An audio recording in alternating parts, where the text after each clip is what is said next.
Colombia Informa. Colombia Informa. Hablando claro, la plataforma de análisis, opinión y autocrítica con Vilma Ibarra. Hablando claro. Aquí en Colombia 98.7. Hablando claro. Inicia en este momento. Colombia. Con un país en sintonía, ¿qué tal? ¿Cómo están? Muy buenos días. Son las 8 en punto de la mañana. Gracias por hacer parte de nuestro Hablando Claro. En esta semana especial no voy a hacer muchísima introducción, excepto para comentarles que compartimos nuestro espacio con personas que han sido muy significativas, y lo siguen siendo, para mí, Hablando Claro en estos 16 años. Faltan todavía algunas otras personas, pero a lo largo del camino, junto con Boris Ramírez, posteriormente estuvo acompañándome en una fase corta Roberto Gallardo, que es politólogo, a quien yo había conocido en las aulas universitarias tiempo antes, por allá inicios de los 2000, sí, más o menos. Por más información de la necesaria. Más información de lo necesaria. Bueno, no estoy diciendo que fue en 1960, exacto. Y bueno, por supuesto, en esta fase, antes de llegar a este 16 aniversario, estuvo Álvaro Murillo bastante tiempo también con nosotros, y por eso los invitamos hoy, porque siempre he querido tener compañía en el micrófono. ¿Será porque hablo mucho? Tal vez para que me equilibren un poco el manejo del micrófono, pero también además porque creo que enriquece mucho la participación en la conducción con otras visiones y otras perspectivas, tener profesionales en el campo de la comunicación y en el campo de la ciencia política, que es mi segundo amor en la vida profesional o de formación. Entonces, por ello están hoy acá Roberto, Álvaro y Boris acompañándome en esta elaboración de jueves. Gracias a tantas personas que nos han escrito, que nos han puesto mensajes muy hermosos. Nuestro colegio, el Colegio de Periodistas, nos mandó una hermosa felicitación también, y eso lo valoramos mucho porque alienta y alegra y motiva en estos días. Boris, buenos días. Buenos días, Vilma. Buenos días, don Roberto, con quien en la época que estuvo Roberto también estaba yo. Sí, y compartimos. Claro. Con Álvaro sí no lo ya logré. Ustedes habían ido, se habían ido. Sí, y saludar a Álvaro y a toda la audiencia de Hablando Claro de Radio Colombia. Ayer recordábamos, Vilma y yo, gente linda que ha estado en este proyecto que ha tenido Vilma en 16 años. Nuestra querida colega Estel Montenegro, a quien queremos enormemente. Crisia Ortega, que nos ayudó a tener inmersión en la parte digital. El colega Edgar Fonseca. Sí, Edgar también. Carlos Villalobos, Gretel Umaña. Uy, qué montón de gente ha estado ayudándonos. Sí, y muchas más. En procesos electorales agrandábamos la planilla. Sí. Eso suena muy importante. Y mucha gente más que ha ayudado a Vilma a lo largo de estos 16 años. Sí, querido amigo Jorge Monge de Gráfica Medium también. Y Laura Saborío, en fin, en esta última fase en la graficación, David Barrientos, que ha sido el que nos ha puesto color, nos ha dado juventud, revitalizando el color. Así que, bueno, muchísimas gracias de verdad a todos. Don Álvaro Murillo, qué gusto tenerlo aquí. Buenos días. Buenos días, Vilma. Buenos días, don Roberto, don Boris. Bases llenas hoy. Le agradezco mucho me haya tenido en cuenta en esta semana. Lo estaba esperando realmente, porque dije, si están pasando, tengo que ir. Sí. Dije, están pasando muchos y no llega la invitación, y no contesté a tiempo la invitación del martes, tengo que decirlo. No contestó a tiempo la primera. Pero sí, porque aprendí mucho en estos, fueron más de 6 años, y que fueron casi 7 años. Sí. Y que 7 años, además, claro, la política cambia de manera aceleradísima, y eso hace que los seguimientos periodísticos a la política pues vayan también tratando de seguir ese ritmo. Y en estos 7 años, digamos, desde este programa cubrimos, digamos, tres 3 gobiernos, ¿verdad? De Luis Guillermo Solís, obviamente el de Carlos Alvarado y ahora parte del de Rodrigo Chávez. Y entonces son muchísimas las experiencias, muchísimas las entrevistas y los intentos de aprender un lenguaje de radio que le permite a uno llegar a lugares donde la prensa escrita pues no necesariamente llega con tanta profundidad. Entonces, por supuesto, agradecidísimo de estar hoy aquí también. La radio es una pasión. Roberto Gallardo también estuvo un poquito tiempo cuando ya estábamos entre Oscar Arias y Laura Chinchilla. Y yo siempre digo que, bueno, don Boris se fue con don Luis Guillermo, don Roberto se había ido antes con doña Laura. Álvaro decía que eran 3 gobiernos que le tocó a él, bueno, y el inicio de a mí, bueno, el de don Oscar también, ¿verdad?, completo. El de doña Laura, ayer recordábamos, Roberto, un gobierno ya muy socolloneado por la irrupción fuerte de las redes sociales, un gobierno de muchísima protesta social, de muchísima todavía confrontación ideológica. Pero bueno, nosotros nos conocimos en la universidad, en la maestría de Ciencias Políticas, y Roberto, de verdad, en broma y en serio decíamos en algún momento con otros compañeros, vamos a tener que ir a pedir una devolución o que nos den una actualización gratuita porque todo cambió tanto que los libros se quedaron obsoletos en muy poco tiempo en la política. Sí, ¿Roberto? así es. Vilma, Boris, Álvaro, amigas y amigos oyentes, ahora que decía Álvaro lo del cambio, ¿verdad? Cómo ha venido cambiando el tema de la política, es que además ha sido exponencial en esos 7 años, ¿verdad? A partir del final del gobierno de doña Laura, que efectivamente en el gobierno de doña Laura se empezaron a configurar muchas de las fuerzas que ahora se manifiestan en los gobiernos, ¿verdad? En el gobierno. Un discurso populista, antisistema, ¿verdad? De cuestionamiento sistemático de las instituciones. Yo tengo una tesis que he venido construyendo con respecto a eso, que después si quieren les cuento qué es lo que estoy pensando. Si queremos. Pero yo, antes de decir alguna otra cosa, tengo que decir que, bueno, yo tengo algún tiempo ya de estar incursionando en la radio también como invitado y como anfitrión de algunos programas, ¿verdad? Nada, colega, CRC 89.1, pero empecé los lunes a la 1 de la tarde. Muchas gracias y por el también comercial. en Desayunos. En Desayunos de Radio Universidad. A mí me tocó con Alberto Saloma hacer el primer programa de Desayunos de Radio Universidad. Y yo estaba en esa planilla los miércoles, en Desayunos a las 7 de la mañana con el queridísimo amigo y profesor Manuel Rojas. Sí, y sobre todo en esta fase, ¿verdad? En este programa de los lunes a la 1 de la tarde, yo puedo apreciar el mérito de Vilma de sostener este programa de 16 años. Es decir, yo me vuelvo loco buscando una persona que vaya todos los lunes y tratar de hacerlo con cierto criterio, ¿verdad? Tratar de hacerlo, porque es muy fácil, ¿verdad? Agarrar el teléfono y llamar a los amigos. Alguien que venga. Sí, vení, hablemos, ¿verdad?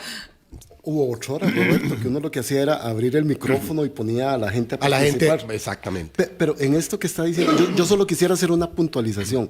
Vilma inicia, hablando claro, en un año que marcó, que ha marcado realmente lo que estamos viviendo vertiginosamente ahora, que es el año 2007. 2007. La discusión, la enorme discusión que tuvo el país para la aprobación del Tratado de Libre Comercio de Estados Unidos, Centroamérica y República Dominicana. Nada menos. Nada menos.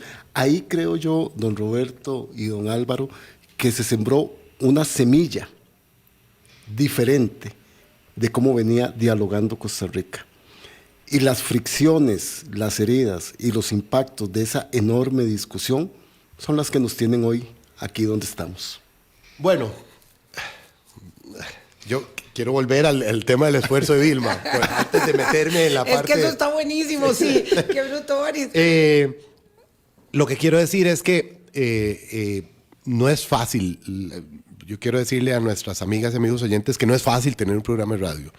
No es fácil tener un programa de radio una vez a la semana, menos 5 veces a la semana. Yo no entiendo, en realidad se necesita un gran rigor, una gran curiosidad intelectual, además, una gran atención a lo que está pasando para ir y buscar a la persona adecuada.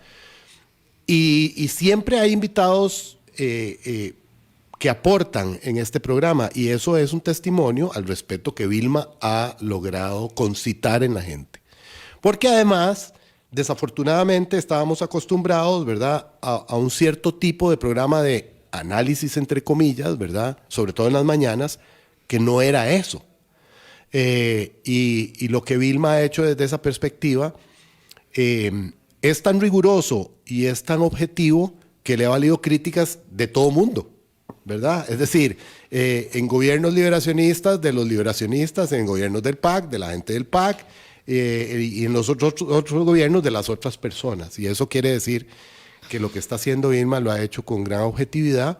Es una cosa que requiere un gran esfuerzo, así que llegar a 16 años no es poca cosa, ¿verdad? Puede sonar como que es poquito, pero bueno, es la edad de mi nieta mayor y yo les digo que es un montón.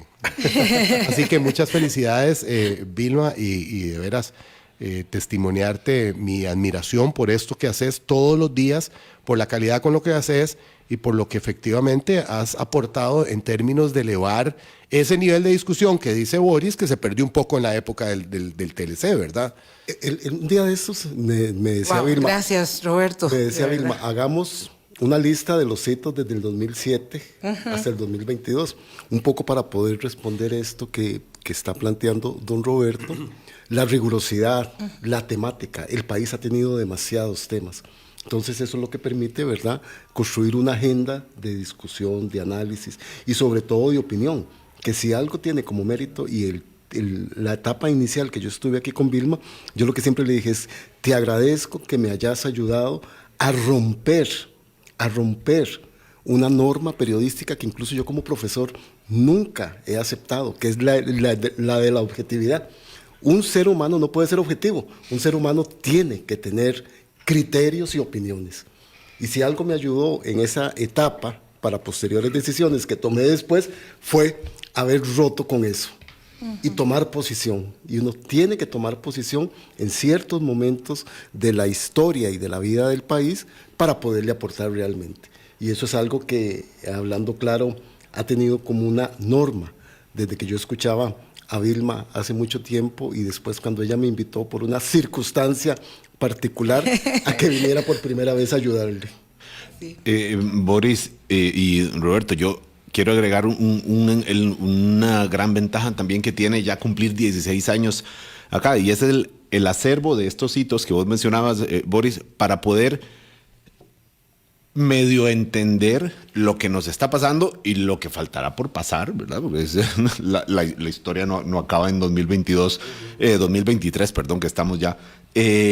Digamos, lo que viene, y es un poco lo que comentaba el otro día en su artículo tan genuino y sabio, por supuesto, cómo no, de Gustavo Román, cuando decía de dónde venimos, los elementos que tenemos para medio entender por qué hemos llegado a esta realidad política, por qué hemos, digamos, de dónde llegamos a un gobierno sin un partido político, completamente sin un partido político. ¿Cómo es que nos permitimos como sociedad algunas cosas que antes parecían inaceptables?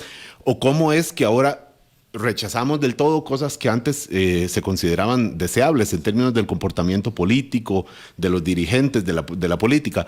Entonces, el valor que tiene también este programa es que lleva muchos de esos elementos. Por supuesto que no todo comenzó en 2007, porque además la irrupción del Partido Acción Ciudadana con el inicio del siglo, del milenio, digamos, habla mucho de esto también. Y ustedes, los politólogos, don Roberto, sabrá que hay todavía mayores antecedentes de la época de los 90, pero el saco de Hablando Claro lleva muchos de esos hitos para poder comprender más todavía la realidad de lo que estamos. Hay colegas que dicen lo que nos está pasando en la política. Yo diría lo que estamos haciendo, porque la política la hacemos en colectivo, muchas veces de manera inconsciente, de manera tal vez no al tiempo nos damos cuenta qué fue lo que hicimos, pero efectivamente es una construcción colectiva. Claro, no solo para ponerle una pizca a lo que dice Álvaro, no, la administración Chávez Robles llegó con un partido, sí, el partido tiene una dueña, es la diputada Luz María Alpizar, ¿verdad? Y eso también va a marcar parte de lo que dicte los derroteros de esta administración, porque ahí hay una fricción interna entre los dueños de ese partido, que llevó, como puso muy bien Vilma en la invitación, un partido taxi, ¿verdad? A la actual administración. Ahora, cuando volvamos de la pausa, ya vamos a entrar en esa materia. Yo solo quería, para cerrar esta gratificante conversación en este segmento, contextualizar ello. Lo que decía Boris respecto del 2007 y el punto de inflexión que significa para nosotros como sociedad y para abrir un poco más la polarización que se venía ya abriendo camino. A mí me gustaba siempre contextualizarlo en el caso de la vulneración de la democracia, y eso se da en Venezuela en el 2007, efectivamente, el 31 de enero, el día antes, y me lo recordaban varios oyentes, y me lo preguntó un querido amigo, el doctor Luis Villalobos, no está ese programa por ahí. El 1 de febrero del 2007, cuando el doctor Oscar Arias Sánchez, como presidente de la República, me hizo el honor de venir a abrir el programa en cabina, en vivo, en persona, sin guardaespaldas, me acuerdo, en mangas de camisa, hizo una referencia muy fuerte. Era el primer día de Hablando Claro, y creo, me gustaría saber si está el programa en algún lado, voy a buscar, que yo temblaba, porque era mi primer regreso después del Hablando Claro del 95 al 98. Después de 25 años de carrera ya, Vilma. Sí, pero yo había dejado la radio en el 98 y me había ido a la Cancillería y después a la Revisión Técnica Vehicular como corporativa. Entonces regresaba a la radio. Estaba yo temblando. La cuestión es que pasa una cosa que no quiero dejarla de mencionar. La Asamblea Nacional Bolivariana en Venezuela establece por primera vez el otorgamiento de plenos poderes para el presidente Hugo Chávez Frías. Eso fue el 31 de enero. De modo que don Oscar Arias estaba furioso e hizo una disertación brillante sobre lo que eso significaba como un punto de inflexión en la democracia de Venezuela, en un momento en el que Hugo Chávez tenía un enorme caudal de popularidad, y donde, a pesar de su puesta en escena muy castrense, muy, ¿verdad?, determinante, también tenía un verbo impresionante, ¿verdad? Nadie pensaba o nadie quería creer que eso se iba a convertir en lo que jamás podíamos imaginar que se convertiría Venezuela. Pero don Oscar sí lo vio. Entonces, el programa resultó totalmente diferente de como yo había pensado que iba a ser el programa. Y ustedes saben que nosotros, pues, la tomamos por donde venga. Hay que saber moverse, hay que driblar. Y aquello fue el primer programa que tuvimos en Hablando Claro, que pasó a todas las cadenas de noticias. O sea, terminaba el programa y aquello estaba en EFE, estaba en France Press, estaba en todas partes, y entonces, claro, los medios de comunicación de Costa Rica hacían eco de los cables internacionales que habían emanado del programa, claro, y no decían que era un programa recién nacido que se llamaba Hablando Claro en Radio Colombia. Pero bueno, no importa. El hecho es que eso marcó algo que lo citábamos como de los hitos del 2007 junto con el TLC, y era el inicio también. Esto siempre es un proceso, no es que empezó ese día, como decía muy bien Álvaro, ya había habido la explosión del primer populista de la época reciente en América Latina, que fue Fujimori, el populista con tinte autocrático que había cerrado el Congreso. Eso había sido en el año 90. Entonces ya hay cosas siempre en proceso, ¿verdad? Pero ahí se empieza a resquebrajar la la consolidación que habíamos creído que teníamos de las democracias en la mayor parte de América Latina. Y en una democracia como la venezolana. Y en una democracia como la venezolana, para terminar con estos 7 millones de desplazados, de migrantes. En fin, esto es parte de la historia y queremos rememorarla con Roberto Gallardo, Álvaro Murillo y Boris Ramírez. Hacemos una pausa y volvemos. Después de estos mensajes, continuamos. Hablando claro. En Grupo Mutual nos gusta ser parte de su progreso con la solidez y la garantía que busca. Diseñamos diferentes propuestas de ahorro e inversión para que el sueño de su viaje sea una realidad, el cambio de su carro sea un hecho y el esfuerzo de su nuevo negocio sea un éxito. En Grupo Mutual enseñamos las mejores propuestas para invertir y ahorrar con atractivas y competitivas tasas de interés, además de transmitirle esta costumbre a los más jóvenes con las cuentas de ahorro infantil y juvenil. Más información en grupomutual.fi.cr. Podemos contar una larga historia en la radiodifusión nacional. Colombia, desde 1947, haciendo radio útil. Nuestro compromiso es con el país. A raíz de la crisis sanitaria, realizamos arreglos de pago por más de 1 billón de colones. De esta forma dimos un impulso solidario a la reactivación económica, permitiendo a muchas familias y empresas costarricenses aliviar sus deudas y salir adelante. Con acciones, impulsamos el desarrollo.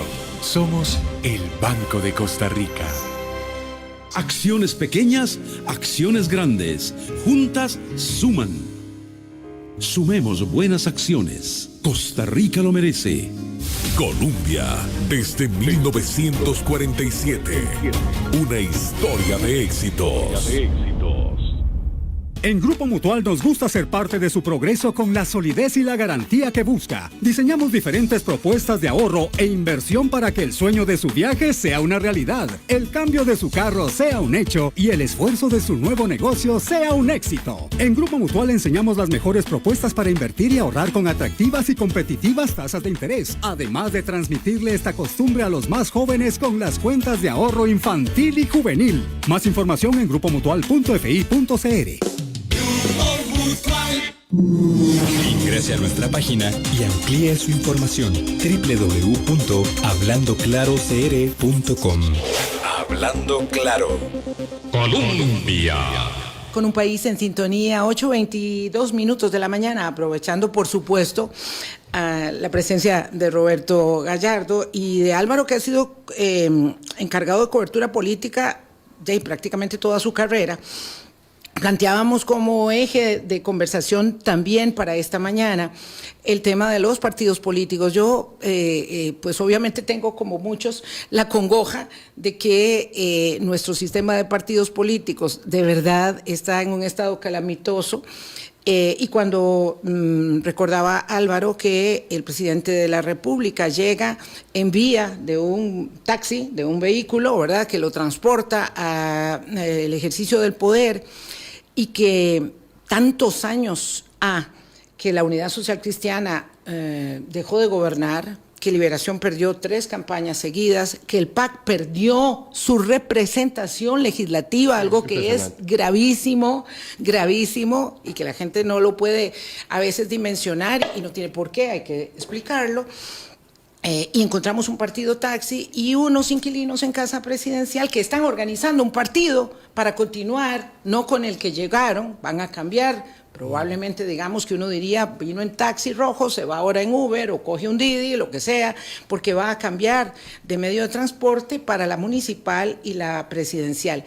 ¿Esto cómo se explica para un ciudadano que probablemente diría, bueno, ¿y eso qué importa? Si es un partido o es el otro, yo lo que quiero es un líder fuerte que me resuelva los problemas que estoy enfrentando. No es nuevo, Vilma, no es nuevo. A principios del siglo XX eso era, así era la mecánica política. Los partidos políticos se creaban a la sombra de un líder, el líder ganaba las elecciones y se acababa el partido político, o perdía las elecciones varias veces y se acababa el partido político, ¿verdad?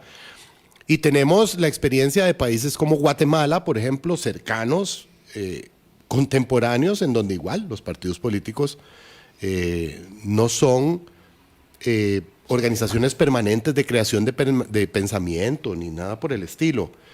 Pero qué mal referente, digo, dice que nuestro amigo Kevin Casas dice que en la de menos le estamos azotando el caballo muerto, ¿verdad?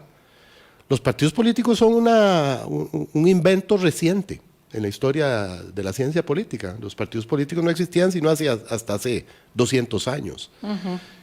En el fondo, Vilma, y amigas y amigos oyentes, lo que tenemos es una crisis del principio de la representatividad. Así.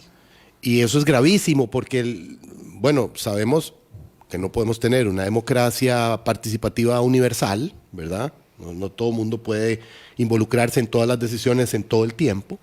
Y para eso nos inventamos el principio de la representación. Pero resulta que los representantes en todos los niveles están deslegitimados frente a una ciudadanía muy descreída, ¿verdad? Entonces los diputados no me representan, no me representa el presidente de la República, no me representan los magistrados, no me representan nadie, ¿verdad?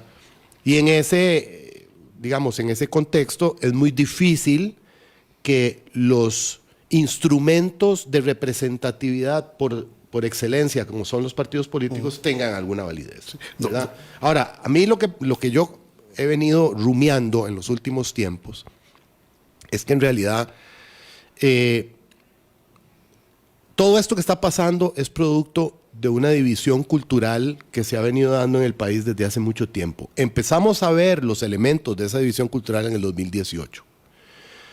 Resulta que ya hay un montón de categorías que no tenemos acuerdos. Cosas que eran claramente definidas para toda la sociedad, que compartíamos un significado, ¿verdad? Ahora resulta que cada uno tiene su propio significado, que es un matrimonio. ¿Cómo defino yo matrimonio, verdad? ¿En qué ámbito lo defino? ¿Con qué alcance lo defino? ¿Y con qué alcance lo define una persona que vive en la zona costera? No podemos ponernos de acuerdo ni siquiera en lo básico. Entonces, yo lo que creo es que eso está alcanzando otras categorías que para nosotros han sido sagradas. Y entonces pasan las cosas que pasan con Parque Viva y con el megacaso fiscal. Nosotros decimos, eso es una amenaza a la libertad de expresión, y la gente dice, es que yo no creo que eso sea libertad de expresión. Pero don Roberto... Boris, hay un cuestionamiento de pilares básicos de nuestra concepción de la democracia, y parte de esa diferencia, hay un grupo de gente en este país que tiene una visión de mundo que es completamente diferente a la nuestra, completamente diferente, en donde esas categorías que habían sido básicas para nosotros están bajo cuestionamiento, y a nosotros nos parece que son incuestionables. Bueno, la libertad de expresión, ¿cómo vamos a cuestionar eso? Pero esa gente dice, no, es que como usted la entiende, yo no la entiendo, sí, ¿verdad? Porque libertad de expresión para mí no es un consorcio periodístico con intereses propios, por decirles algo. Y entonces, claro, por eso es que nos asusta toda esta gente. Por eso es que la retórica de Rodrigo Chávez nos pega, ¿verdad? Porque él está hablando de cosas que para nosotros son intocables de alguna manera, pero lo está haciendo aupado por un montón de gente que dice, sí, está bien, dele a eso, porque eso en realidad lo que ha sido, este sistema lo que ha sido es un repartidor de beneficios, un repartidor de privilegios. Y a mí no me tocó nada. Sí. Nada. Entonces, no me tocó nada, claro. La desigualdad económica sistemática genera desigualdad cultural, diferencia cultural, y la diferencia cultural es difícilmente remontable. A eso quería llegar, don Roberto, porque en esa crisis de representatividad, la crisis es de la ciudadanía, que dejó de creer o en sus partidos políticos o en sus estamentos institucionales. ¿Debido a qué? A que la democracia no le ha derivado en lo que le prometió. Y le prometió bienestar, y le prometió educación, y le prometió acceso al agua, y le prometió salud, y no se le cumplió. Pero ¿sabes qué es lo más curioso de todo eso? Es que sí se le cumplió. América Latina vive mejor ahora que hace 40 años. Mucho mejor, La gente vive mucho pero mejor no que hace 40 años.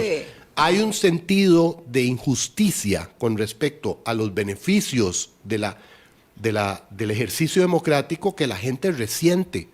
Porque la clase media en este país efectivamente puede tener su casa y puede tener educación, etcétera. Pero es lo que le digo yo a mis alumnos. La clase media, cuando mis papás estaban empezando, les permitió a ellos comprarse un lote de 400 metros cuadrados, hacer una casa de 225 metros y tener un carro el año. A ver si la clase media puede hacer eso ahora, ¿verdad? Claro, pero cuando yo a eso le llamo, déjenme decirles que incluso le tengo un nombre a esto, ¿verdad? Lo que está pasando en realidad no es una cosa coyuntural, sino que es una revolución de baja intensidad. Sí, claro, don Hay Roberto. una revolución en curso en este momento, de lo cual puede salir una democracia con contornos completamente diferentes a los que conocemos ahora. Así Y es. se lo entiendo perfectamente, pero uno de los hitos que habíamos enumerado fue en el 2012, el gran terremoto de Nicoya, 7,6 grados. Destruyó casi 90 centros escolares. Y aún en el año 2020 y 2021 le estaba devolviendo el Estado costarricense infraestructura educativa que se dañó en ese momento. Bueno, para no ir muy lejos, el hospital de Punta Arenas. El hospital de Punta Arenas que no ha terminado el Estado costarricense de entregárselo. Entonces, en esas expectativas que tenían muchas de las personas, ahí es donde comienza la crisis de representatividad que se agudiza muchísimo más ahora que desde el mismo Poder Ejecutivo y desde el mismo Poder Legislativo estamos diciendo, o algunos de los voceros de esos estamentos le están diciendo a la gente, sí, a usted le robaron, a usted no le hicieron, a usted no le cumplieron y ahora le vamos a cumplir Hay nosotros. un montón de factores también. El otro tema tiene que ver, es decir, tampoco es todo culpa de la ciudadanía. Claro, de una así ciudadanía ¿verdad? Hay una clase política que ha actuado de manera insensible, de Sí. manera corrupta, ¿verdad? Ha habido alrededor de la actuación de la política también una comunicación liderada por muchos medios y por muchos líderes de opinión, ¿verdad? Que han homologado negligencia, corrupción. Entonces, bueno, el Estado es todo corrupción. Y todo es ¿verdad? corrupto. Todo es corrupto, ¿verdad? Y ahí, como también dice Kevin Casas, cuando todos los políticos somos corruptos, no importa quién elijamos, ¿verdad? No importa que no tenga calificaciones, no importa que venga acusado de acoso sexual de una institución internacional, no importa que tenga 35 años de no vivir en el país, Claro. no importa. Yo quiero referir el tema este de la desigualdad en el contexto de que evidentemente salieron de la pobreza millones de latinoamericanos, ¿verdad? Y ahí vamos también nosotros. Y en una circunstancia donde hay una vertiginosidad del mundo de las comunicaciones abriéndose, donde también se aumentan las expectativas, donde también estoy viendo cómo viven los demás y qué es lo que yo no tengo, ¿verdad? Y para ello no hay que ser un cubano en Cuba para decir, bueno, es que realmente yo no tengo nada de todo lo que tienen todos los demás, sino que en nuestro propio entorno, en esa diferencia que vos hablabas de la costa y el centro, las personas están observando cómo vivimos en el área metropolitana y cómo es la vida diferente entre Santana y Santana, entre Escazú y Escazú, para no tener que, para no hacerlo distinto, ¿verdad? Entonces, claro, en efecto, se trata de una gran cantidad de factores que llevan a la consideración un tanto, desde una perspectiva de la clase media, diríamos el Ranzagot, muy cómoda, porque eso es cierto, un tanto cínica respecto de que, entonces, ¿para qué la democracia? Y además, ¿de cuál democracia hablamos? Mañana vamos a conversar con Tatiana Benavides respecto del tema. Es que además estamos hablando todos de lo mismo cuando hablamos de democracia. No. A lo No, mejor no, no. probablemente no. Entonces, aquí estamos encontrando razones estructurales de asuntos que se manifiestan coyunturalmente en la ciudadanía que está aplaudiendo, digamos, la emergencia de un liderazgo que sea fuerte y que le prometa que le va a resolver los problemas, porque no se los ha resuelto, pero sí le promete que se los va a resolver. Y hay en el fondo una necesidad enorme de creer en el nuevo líder, porque no hay otros referentes. Digo, perdimos los referentes, los liderazgos católicos, que eran muy fuertes, o de otras denominaciones, ¿verdad? Perdimos los referentes del liderazgo empresarial. El liderazgo empresarial se está pronunciando en este país porque tiene mucha congoja con el tipo del dólar. Antes de eso no había dicho nada. Nada. Bueno, cuando le movieron el representante en la Junta Directiva de la Caja de Seguro Social, muy nada puntual. más. Vamos a ver, respecto del fenómeno, respecto de la sintomatología, ni una palabra. Entonces, vamos a lo mismo. Vamos a corporativizar de nuevo, ¿verdad? Los intereses para ver si resulta por ese lado que se acomode a juicio de lo que consideran los exportadores y el turismo. Entiendo el peso que eso tiene y lo delicado que es, y no se puede banalizar el tema de lo que significa el tipo de cambio a la baja. Vilma, es que para todo esto no se necesita para nada los partidos políticos, pensando en la pura práctica. Ajá, claro. En la pura práctica. Se necesita un líder, independientemente del estilo, el líder más pasivo o el líder más confrontativo, no sé, pero un líder. Y da igual, y ese líder pudo haber estado en el PUSC, luego se pasó al otro partido, al partido verde, rosado, amarillo, y ahí está. Y entonces podemos entender, y volviendo al tema de las diferencias entre la costa y la rica, puedo entender lo que ya se ha probado en los estudios que ha hecho el CIEP, además en la UCR, de cómo en las provincias costeras han pasado de votar del Frente Amplio a Fabricio Alvarado, a Rodrigo Chávez, en un principio era PUSC, luego le dio el triunfo a Oscar Arias. Correcto. Luego votó por José María Villalta, luego pasó a Fabricio Alvarado y ahora es un fuerte de apoyo para Rodrigo Chávez. Siempre es buscando... No importa el partido. No importa el partido. No importa la bandera. Sí, pero que le responda. Y ahí, por eso, claro, la crisis de representatividad que se refleja mucho en el día a día. No sé si ustedes han ido a una reunión vecinal, llámese de la Junta del Condominio, llámese de la Asociación de Desarrollo, y ahí... Es increíble, siempre lo recuerdo en una reunión que estuve, que una señora decía, no, a mí ustedes, le decía a la Junta, ustedes no me representan. Y entonces le decían a ella, súmese, venga. No, pero es que yo no me meto. Sí. Claro, ¿y quién se quiere meter? Yo no me meto y no me representan, pero alguien arregle esto. ¿Alguien quién? Entonces, el que habla más encantadoramente, que pudo ser Hugo Chávez en el 2007 en Venezuela, o el que habla de una manera más... no sé, que genera más ilusiones, que puede ser el Luis Guillermo Solís del 2014, o el que dice vamos a cambiar todo y se acabó la fiesta, yo me como la bronca, que es efectivamente don Rodrigo Chávez en 2022, ¿verdad? Entonces, insisto, y para todo esto es absolutamente prescindible la figura del partido político. Claro. Permítame, ahí lo dejamos para volver sobre ello. ¿Qué hace una democracia clásica, representativa, para poder remozarse si tiene partidos políticos que están enfermos o nuevas divisas partidarias que están en constante formación y disolución? Es en efecto, digamos, inocuo que los partidos políticos no sirvan, porque la gente dice que no quiere volver a votar por Liberación, no quiere volver a votar por el PAC, no quiere volver a votar por la Unidad, y uno diría, bueno, ya dejemos esos ropajes atrás. Entonces, ¿con cuál? ¿Y cómo? 8:38, ya volvemos. Después de estos mensajes, continuamos. Hablando claro. En Grupo Mutual nos gusta ser parte de su progreso con la solidez y la garantía que busca. Diseñamos diferentes propuestas de ahorro e inversión para que el sueño de su viaje sea una realidad, el cambio de su carro sea un hecho y el esfuerzo de su nuevo negocio sea un éxito. En Grupo Mutual enseñamos las mejores propuestas para invertir y ahorrar con atractivas y competitivas tasas de interés, además de transmitirle esta costumbre a los más jóvenes con las cuentas de ahorro infantil y juvenil. Más información en grupomutual.fi.cr. Acciones pequeñas, acciones grandes. Juntas suman. Sumemos buenas acciones. Costa Rica lo merece. Colombia, desde 1947. Una historia de éxitos.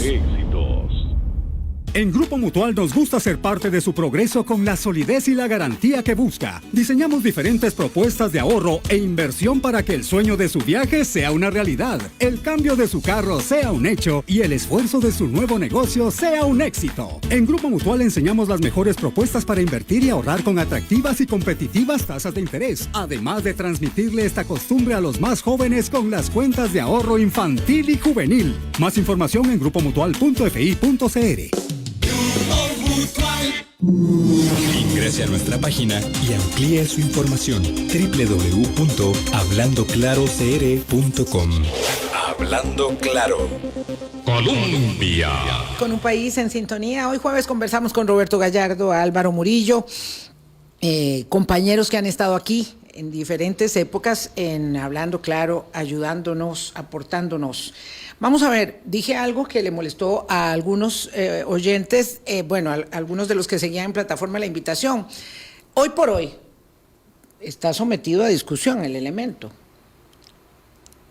El Frente Amplio es el partido tradicional, porque es un partido ya tradicional, ya grande, maduro, único que tiene visión programática, sentido de conjunto. Digamos, si estuviera jugando en un torneo de fútbol, uno diría, este es el más armado, este es el equipo que juega mejor.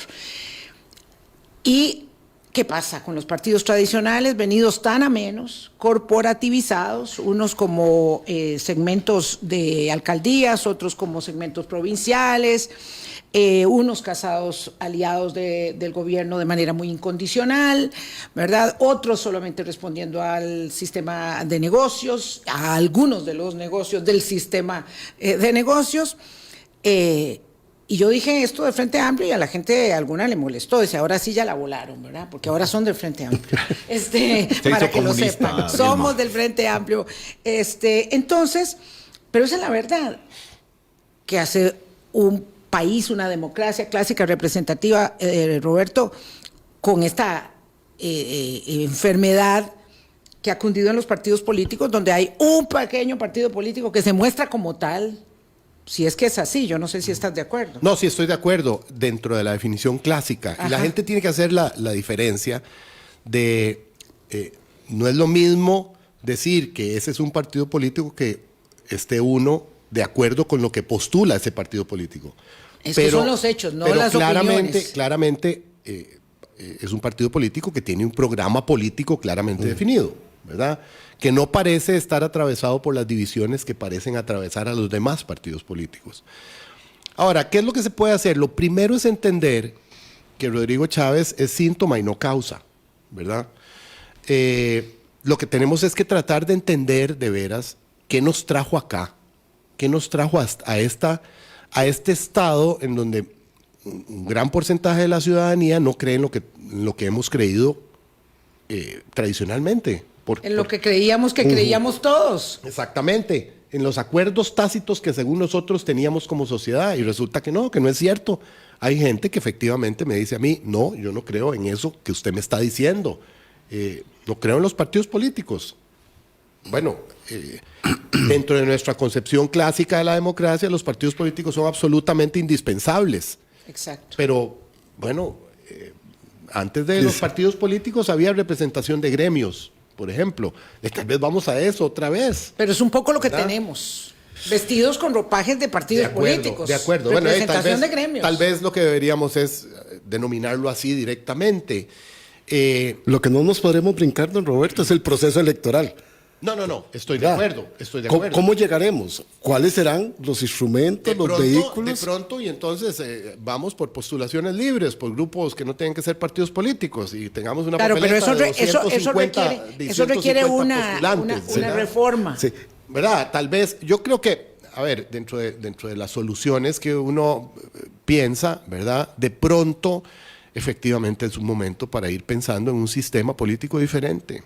En la de menos tenemos que hacer circunscripciones electorales, elecciones uno a uno. Deberíamos haber hecho circunscripciones electorales cuando el doctor Miguel Ángel Rodríguez lo propuso, cuando era diputado. Correcto. Mucho antes de llegar a ser presidente de la República. Pero los intereses de los partidos, en ese caso era el bipartidismo, dijo no, dejemos esta cosa aquí, nosotros seguimos repartiendo. O sea, lo que claramente, lo que para mí es claro, es que como tenemos organizada la articulación del poder actualmente, la gente no está contenta, no le da legitimidad y de pronto entonces lo que necesitamos es darle un manotazo al tablero, ¿verdad? Exacto. Y empezar de nuevo, ¿verdad? Pero es que nos centramos en la muleta del torero, ¿verdad? En el discurso retórico agresivo de Rodrigo Chávez y estamos todos pendientes de ver qué dice los miércoles, de qué manera nos ofende, ¿verdad? O de qué manera nos provoca, cuando en realidad la discusión debería ir mucho más allá. Mucho más allá. 2009, 2 años después de que se inició Hablando Claro, fue la reforma del Código Electoral. Así es. Y ha habido una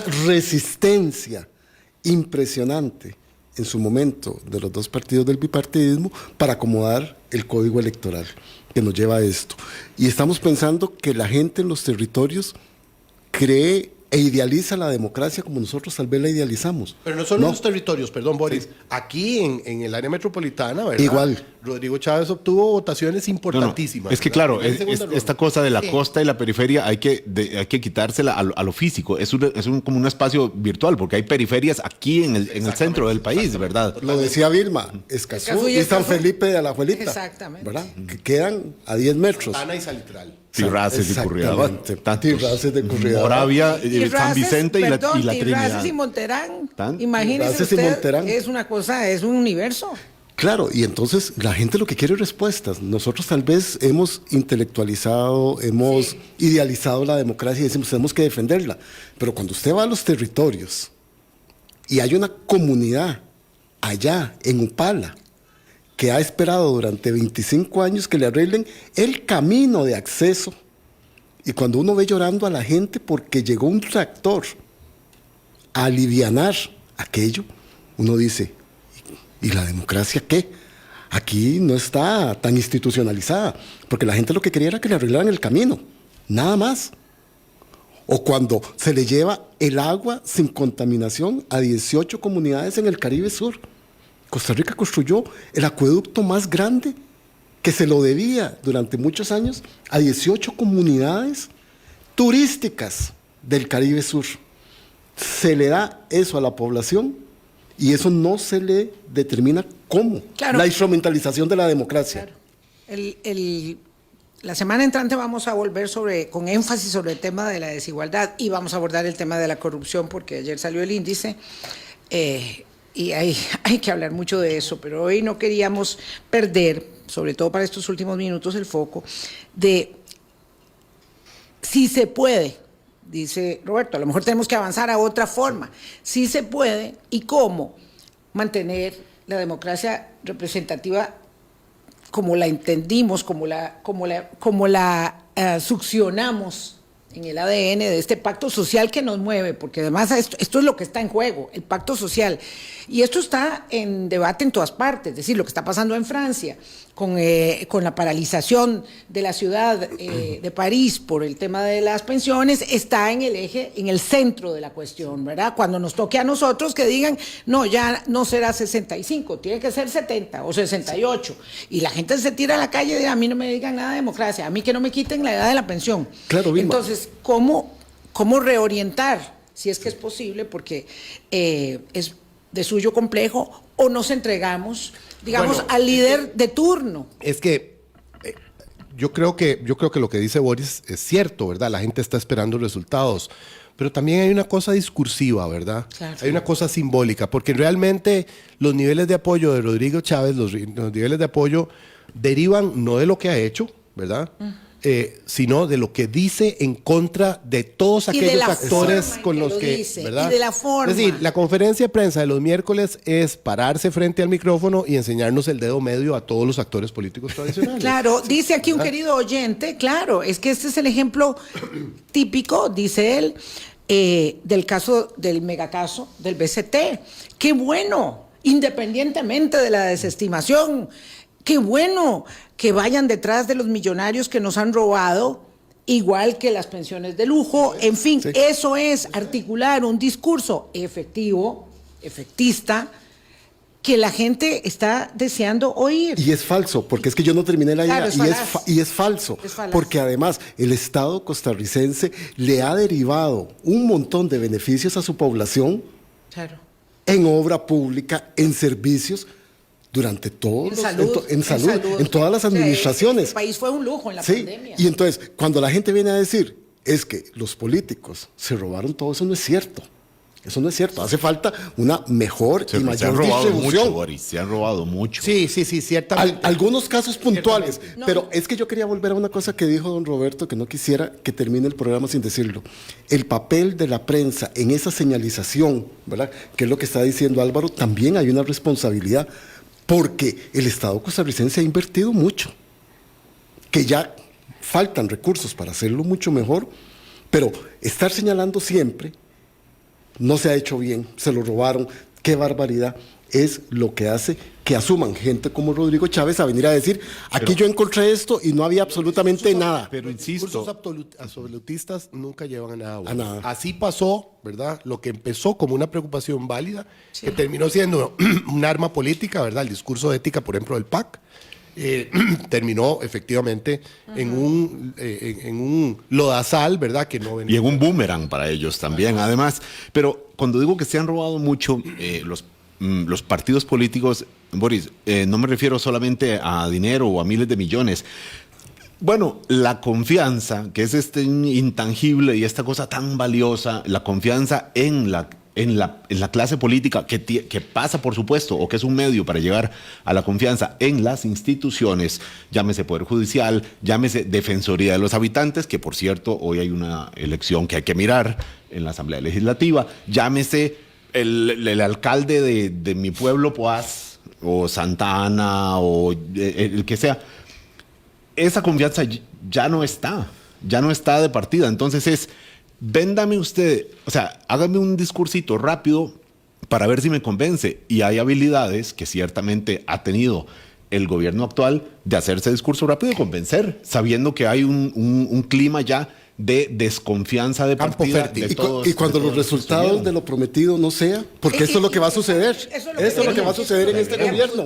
Bueno, yo desde hace rato vengo diciendo que a mí el resto de la gestión de Rodrigo Chávez no me preocupa. Con 10 diputados, y además de los cuales no sabemos cuántos en realidad están directamente en el partido de gobierno, en la línea de gobierno, es poco lo que puede hacer en realidad. Perdón. Me preocupa el que viene, el que pueda venir. El que pueda venir. Sí, Que de pronto, digamos, esa decepción que pueda generar. Claro. Que yo les voy a decir que yo de pronto ya no estoy tan seguro que efectivamente vayamos a llegar a un momento en donde la gente esté mayoritariamente en contra del gobierno. No estoy convencido, ya no estoy convencido. Antes lo creía, pero realmente en reconocimiento de que estamos viviendo una cultura política en construcción inédita. En la de menos, este es un gobierno que se va con esos niveles de popularidad a los 4 años, perfectamente. Y que puede tener la capacidad, digamos, de un poco de influir bendecir al que venga, al sucesor, de generar eso. Y lo tienen claro y trabajan por ello. Digamos. ¿Qué condiciones darían eso, don Roberto? De que mantengan estos niveles. El problema es que quienes denunciamos lo que está pasando somos los más desprestigiados del sistema político, ¿verdad? Los medios de comunicación, algunos medios de comunicación, algunos partidos o algunas voces de algunos partidos. Sí. El que lo hace más consistentemente es el Frente Amplio. No, pues son comunistas. Sí. Y entonces ya, listo, se desacredita. ¿verdad? Ni se diga a alguien del PLN, por ejemplo. Y confrontado con la realidad de la canasta básica, con la realidad del pago de los intereses. Puede sentirlo, ¿verdad? Puede sentirlo, pero igual perfectamente le puede atribuir las responsabilidades a los demás. Okay. No es que no lo dejan gobernar. Es que la Corte desestimó el megacaso de evasión, porque claro, la Corte es un nido de privilegios, etcétera. Se puede construir. Yo no veo a la gente, no estoy sintiendo a la gente dispuesta a renegar de su apoyo. A retirar su cheque, el cheque que le dio. Porque va a creer, o sea, no quiere la gente que crea que quitarle el apoyo a ese discurso es dárselo a otros más, ¿verdad? No es que... Es decir, es volverse liberación, es volverse la unidad, es volverse medio de comunicación. ¿verdad? Claro, y eso hace muy difícil lo que le ha costado tanto a Liberación, que volver a ser un partido que inspire. No ha podido y probablemente no lo logre ya. Y más aún después de los líderes que se necesitan. Y de estas elecciones municipales en donde varios de estos líderes ya locales se tienen que ir. Entonces eso cambia. No pudo el PUSC y me atrevo a decir que el PAC no volverá jamás a ser ni siquiera una 76% de las personas consultadas en la última encuesta de CIEP, que fue la de noviembre, dicen que no quieren que vuelva a gobernar el PAC. 76. Sí, pero eso no significa... 65% dijeron que el PUS no y 55% que Vilma, el pero PLN. eso- Claro que estamos hablando de noviembre del 2022. Pero eso no significa que el PAC no vaya a elegir, digamos, diputados en las próximas elecciones. Claro. El PAC hizo una cosa muy buena en los 8 años, que fue meter muchos jóvenes, tiene mucho cuadro joven, ahí tiene figuras de peso nacional, ahí está Román Macaya, ahí está Elena Chacón, ¿verdad? Que pueden poner su nombre en una papeleta presidencial. Y son por el muy pu- potables. Y por el puro conocimiento de la gente puede llevar a la gente a votar a la Asamblea Legislativa. No digo que vayan a tener 14, 15 diputados, pero digo... Pueden revivir. Pueden revivir perfectamente. Muchísimas gracias, muy interesante. Roberto, Álvaro, de corazón, muchas gracias. Y muchas felicidades, Vilma. Gracias, muy bonito todo lo que suena bien, tengo que decir, las flores, y gracias a Boris que me acompaña en esta fase del camino nuevamente en Hablando Claro. Hasta mañana, pásenla bien, chao. Hablando claro. La plataforma de análisis, opinión y autocrítica con Vilma Ibarra.